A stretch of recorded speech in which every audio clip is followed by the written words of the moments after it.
Hello，大家好，这里是莫娜。那么本次给大家带来的是来自喜玩社的龙基。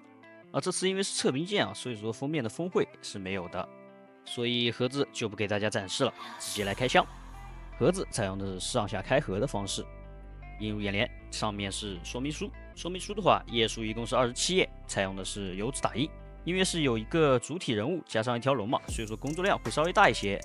除开说明书外，就是本次的板件了。板件采用的是塑料袋包装的，除掉板件以外，还有一些面雕以及手型配件胶贴，这次也是没有给的，直接是给了一张水贴，不需要用胶贴补色。那么板件的所有内容物都在这里了，板件数量一共是22块。其实板件的数量并不多工作量也并不是很大。板件的话，在预涂装方面，漆面还算不错，但是第一眼看上去的话，会显得有一点点油，锐度还可以，每一板都差不多大概都是这样子。然后剩下的这些一体成型色的话，上面有一些水纹，也是看上去会有一点点油，这个的话可以自己清洗一下之后会好一点。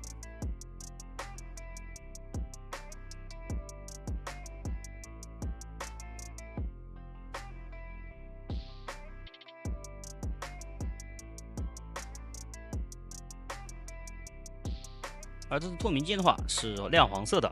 通透度还不错，但是不会对紫光灯起反应，也就是没有荧光效果的，看着还行。在经过了一段时间拼装之后，那么人形态的机娘火银就已经拼装好了。整体的拼装组合度算不错，因为它是一个机娘素体嘛，所以说并没有很多地方需要用力的，基本就是靠这个左右开合的一些零件卡上去就可以。但是需要注意因为它的这些有些零件的话，锐度还是比较好的，所以说会比较尖，而且零件比较小，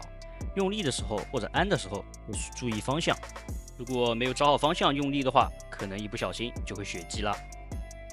那么这次火银机娘的话，我们可以看到的，它身上是有穿着预涂装金属红色的铠甲，然后脚底下穿的应该是一个皮质的长靴。那么高度，我们这边可以拿出降魂机的这个神君女侠来对比一下，它俩的高度基本是差不多的，一样高，那说明也是能适配大多数比例的。那么大家最关心的面雕大概是这个样子的，不知道大家是否喜欢呢？但是我觉得对比说明书这个35的表情还是有点不出入的。那么剩下也是有给了2个预涂装的面雕，都是带有一些笑容的。当然也有给空白面雕，这个可以自己用水贴上面的表情来自己 DIY， 这点还是好评的。或者你如果不想用他给的水贴，你也可以购买别家的嘛，因为这个就是常规的机娘素体嘛，所以说可动方面这边就带大家快速的过一遍，手臂的幅度360度什么的都是可以的，腿部的前踢也是可以达到90度的，腿部弯曲幅度也不错，整个头也是可以360度旋转的，然后侧摆一些的小幅度的都可以。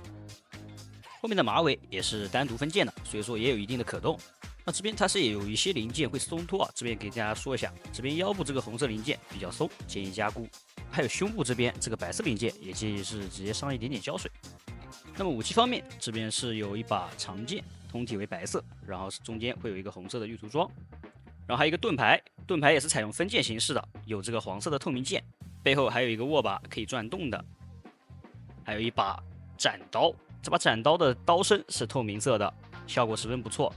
也有金属预涂装。最后这是一把骑士枪，骑士枪前面是有4个透明件分件的，然后后面有一个枪柄，枪柄这边还有一个白色的分件。那么手型方面，本次给了5对，首先这边有一个笔叶的手型，然后还有一个握持的手型，中间有个孔洞的，这边有一个 bill， 也就是笔枪的手型，还是不错的。剩下的就是一个普通的握拳的手型，以及最后一个五指张开的舒张手型。接下来咱们来到主体这边，也就是前面的人物，你可以算是附带的，这个才是咱们真正的主体。通体全部都是有金属预涂装红色的一条机械龙，整体都是附到了机械感的，腿上还有动力管的细节，以及还有一些黄色的透明件点缀，整体的拼装组合度都还不错。唯一需要说的就是它这个2个大腿这边这个连接的这个关节这边很紧很紧，需要用很大的力气，剩下的关节都是可以正常组装的，不需要很大费力的。整体的造型都是偏向于霸王龙的那种感觉，就是暴龙啊，霸王龙。你看它的这个脖子，同时它这个背上还有一个驾驶座啊，然后前面这个小爪子也是比较细小的，后面还有一个很长的尾巴，基本跟前面同比例了，然后一条粗壮的大腿。而前面说的比较紧的那个部位，其实就是这边2个大腿连接这边，它是有一个外拉机构的嘛，所以说这边这个零件是通过嵌套，也是一个直装加孔洞的方式，所以说会比较紧。那么可动方面，首先这个头是有一定的低头抬头幅度，旋转也是会有一点点的幅度，不多，但是有。嘴巴也是可以张开的，前爪这边的红色零件可以翻动，同时整个手也有一定的前后幅度，整个手也可以向外翻折一点点。幅度不大，但是也有。同时，你将红色零件避让之后，也有一定的旋转幅度，但是没法360度啊。同时，前面这个白色的这个小爪子，它也是分件的，所以说可以有单独的可动，这点还是不错的。接下来咱们来到大腿，整个大腿是可以360度旋转的，但是需要将后面这个机械臂给避让一下，并且旋转的过程会比较紧。然后底下脚部这边也有一段的小型的弯折的幅度。然后中间还有一段小弯折的幅度，同时你看中间还有一个动力管的细节，还是不错的。那么脚爪子这边是有一个分件的，整个爪子可以旋转，整个脚也可以360度旋转，同时它前面这个爪子也有分件的。而前面说了这个大腿拉伸机构，我们这边用力将它拉出，可以看到可以向内翻折一定幅度，向外也可以翻折一定幅度，这样子会有更大的一个可玩性以及操作性。而上面这个驾驶座啊，这个驾驶座整个是不能动的，就是一个大块的零件。可以动的是它两边这个机械臂，这个机械臂是由多个零件组成的，所以说它有多段的可动，就是比较紧啊，可能把玩的时候需要小心一些。你看它这个可动是很不错的，有多段的翻折，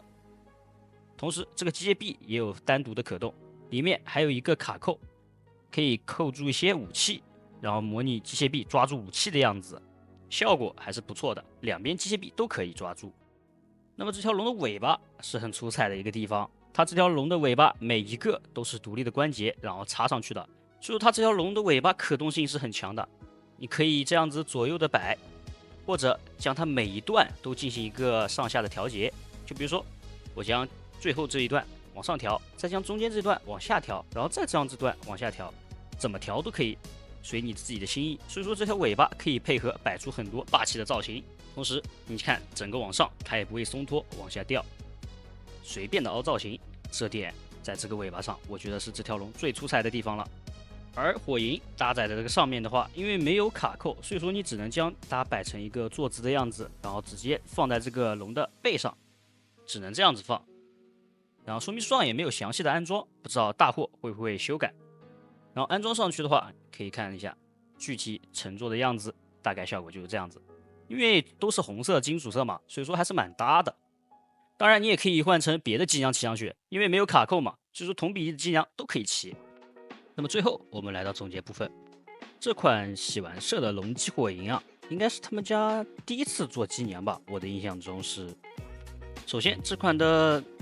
玉涂装漆面还是十分不错的，给的诚意也不错。给了你机娘，还给了你龙，可以让你搭配着玩。武器也是给了很多，盾牌、剑、刀、枪都给了。说实话，整体的拼装体验还算不错，并没有因为它这个有金属玉涂装反而会紧一些，因为它这个金属玉涂装基本都是在外甲部分嘛。而且它的定价也并不算很贵，定价是159元。如果你就是奔着这条龙去的，我觉得那也是不错的，买龙送机娘嘛，对吧？当然也有可能是因为他第一次做，所以说在机娘的素体上，我觉得还是需要再完善一些，包括它的面雕，说实话也是有些可惜的。那么如果你喜欢这条龙的造型，或者你喜欢这个机娘的样子，那我觉得就可以入。因为你喜欢这条龙的话，你也可以将这个买来之后，是吧？再将你喜欢的机娘搭配在这个龙身上，我觉得也不错。机娘总体也是不错的。好的，本次视频到这里就结束了。制作视频不易，希望大家多多3连，咱们下期再见。下期的话，咱们应该会做降温机的季度机娘。